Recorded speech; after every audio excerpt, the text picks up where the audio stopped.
देखिए, सरकारी संस्थाएं हैं और सरकारी संस्थाएं वही काम करेंगी जो सरकार कहेगी। यही तो सवाल है लोकतंत्र में कि जो इंस्टीट्यूशंस हैं वो इंस्ट्रूमेंट हैं आजकल, और इंस्ट्रूमेंट्स बनकर के भारतीय जनता पार्टी को खुश कर रहे हैं। जो दुनिया में रिकॉर्ड बनाने जा रहे हैं झूठे मुकदमे का, ये केवल दुनिया में रिकॉर्ड नहीं बनने जा रहा है इनका झूठे मुकदमे का, ब्रह्मांड का रिकॉर्ड बनाने जा रहे हैं ये लोग। झूठे मुकदमे लगाने में भारतीय जनता पार्टी ब्रह्मांड में रिकॉर्ड बनाने जा रही है। और ये इलेक्टोरल बॉन्ड्स ने जो बैंड बजाया था बीजेपी का, उससे बचने के लिए, ध्यान हटाने के लिए काम भारतीय जनता पार्टी कर रही है। पहले हेमंत सोरेन, उसके समय में और भी ऐसे लोगों की गिरफ्तारी। देखिए, आप तो इन चीज़ों को बेहतर समझते हो, देश की जनता बेहतर समझती है। जो सत्ता में रहते हैं वो अपने इस तरह के विभाग का इस्तेमाल करते हैं। एक समय था कि जो भी सरकार में था वो इस्तेमाल करता था, आज बीजेपी 10 कदम आगे बढ़कर के इस्तेमाल करेंगे। आखिरकार इंस्टीट्यूशंस का क्या, क्रेडिबिलिटी क्या बची इंस्टीट्यूशंस की? लोकतंत्र में जो भी सत्ता में आए उसकी जिम्मेदारी है कि इंस्टीट्यूशंस को बेहतर करें। आज इंस्टीट्यूशंस की क्रेडिबिलिटी क्या बची?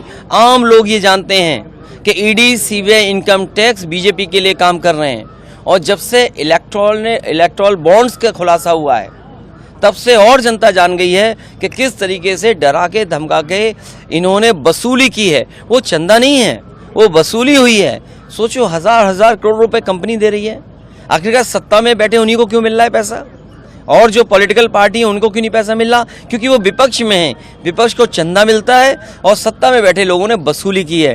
और जो इलेक्ट्रॉनिक बॉन्ड से बीजेपी का बैंड बजा है उससे ध्यान हटाने के लिए ये ईडी, सीबीआई, इनकम टैक्स को आगे कर रहे हैं। और इंडिया अलायंस से आप लोग जाने से जेल जाना, एजेंसीज बुलाएंगी, लेकिन अब तो चुनाव की तारीख आ गई। अब जो कुछ फैसला लेना है जनता को लेना है, और हमें उम्मीद है कि जनता इस बार भारतीय जनता पार्टी को हटाएगी।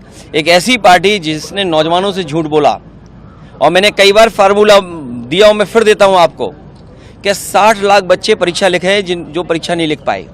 पेपर लीक के कारण 60 लाख बच्चे परीक्षा नहीं दे पाए, अपना भविष्य नहीं बना पाए। और अगर उनके माँ बाप को केवल हम जोड़ दें तो 60 लाख गुणा 3, 1 करोड़ 80 लाख, और 1 करोड़ 80 लाख का 80 लोकसभाओं में अगर हम भाग दे देंगे तो 2,25,000 वोट कम हुआ है। इसकी भरपाई भारतीय जनता पार्टी कैसे करेगी? सवाल है, आपने कहा कि अभी जो है एक अलायंस आपके साथ भी था, उन्होंने भी आप पीछे हाथ खड़े किए हैं, तो क्या इसके पीछे लग रहा है कि इस तरह की चीजें हो रही हैं? देखिए, कुछ लोग बहुत कुछ चाहते हैं। समाजवादियों की जिम्मेदारी ये है कि बीजेपी से मुकाबला करें।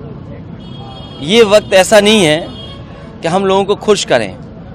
समाजवादियों की जिम्मेदारी बनती है कि यहाँ पर भारतीय जनता पार्टी को हराएं, और मुकाबले के लिए, हराने के लिए समाजवादी पार्टी मजबूत अच्छे प्रत्याशी समीकरण के हिसाब से दे रही है। समाजवादी पार्टी ने जिताया, विधायक भी बनाया उनको, उसके बावजूद भी हम इसके बारे में कुछ नहीं कहना चाहते।